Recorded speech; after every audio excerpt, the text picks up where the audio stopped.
Nasema hivi mtukufu rais. Tukiangalia vile tunaenda uchaguzi next year, haiko mbali.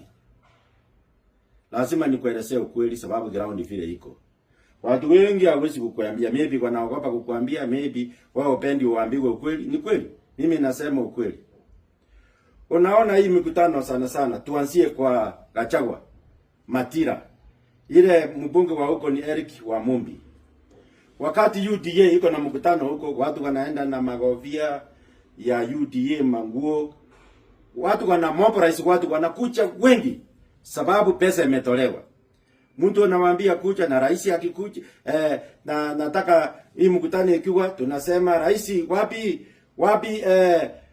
rais sa rais nipe 2 term ya rais. Rais atasikia 2 term, sema 2 term ya rais. 2 term. Wanatengeneza clip, wanatumia rais. Wanaweka kwa mtandao. Watu waona kweli ni hivyo. Lakini hao watu hawapendi rais. Ni pesa. Wako kwa biashara. Na hao wabunge pia wako kwa biashara. Wakifanya hivyo next time wanaenda kwingine. Pesa inaingia. Ni kama huko Kisii watu wanasema saa hii ndio tunamiliki ng'ombe. Serikali iko na pesa, waja tukule pesa kwanza. 2027 iko mbali. Next year tutachua itachipanga. Ni pesa watu wako. Niliona kwetu Kisii pa elections huko Nyamira 3. Vijana yetu wa UDA wanakuja na helicopter, ndege, na pesa chungu zima.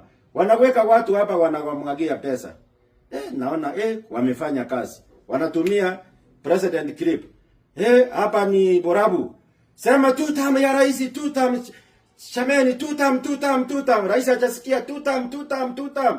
Wanachotewa pesa. Ikifika wakati wa kura hawakupigia candidate wetu. Tukasama. Sababu inakuwa hivyo.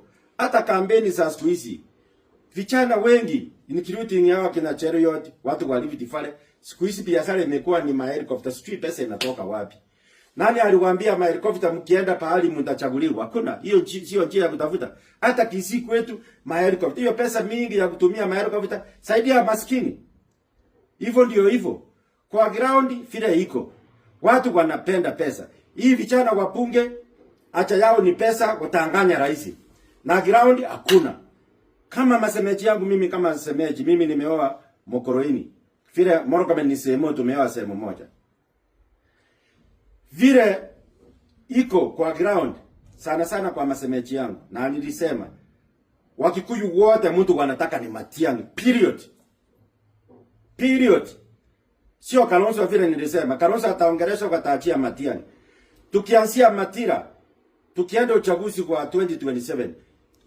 Matiang'i ataswipe yote, kura ya Matira yote. Akienda Kiharu Murang'a huko, akienda kwa popote ni Matiang'i. Mtu wanataka ni Matiang'i.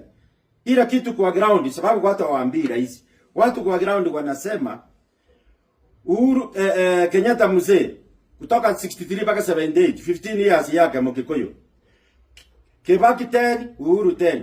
35 years Wakikuyu wameongoza Kenya. Moi akapata yake 24 ni kama 25. Na Ruto anapata yake 5. Hiyo ni 30 years. So 30 years kabila mbili. So watu sahi wanasema wanataka change, wanataka kabila ingine. Sio ati rais ni mbaya, rais ni mzuri. Watu wamechoka kuongozwa na kabila mbili. Hivyo ndio ground iko. Watu hawaambii rais. Mimi nasema vile ground watu wanasema, vile ninatembea nimekaa Kenya. Wanasema hata Wakikuyu wako tayari hawataki president. Hata Uhuru alisema wametosheka. Wakikuyu wanataka mtu mwingine asike, kabila ingine asikue Mkalenjin na asikue Mkikuyu. Hiyo tukienda uchaguzi hiyo ndio itatumika. Ati wanataka kabila ingine na haya atawale sio kabila mbili. Sio ati rais ni mbaya, rais ni mzuri, wanajua. Ingine sitaki kuenda sana. Vijana mingi wanaenda nyumbani. Hao vijana wako kwa serikali, wengine wako kwa serikali opposition. Ikifika wakati wa kupiga kura wengi wanaenda nyumbani. Na wengi acha yao wako hapa kwa pesa, biashara. Wanaweza ongea 2 term wanachotoka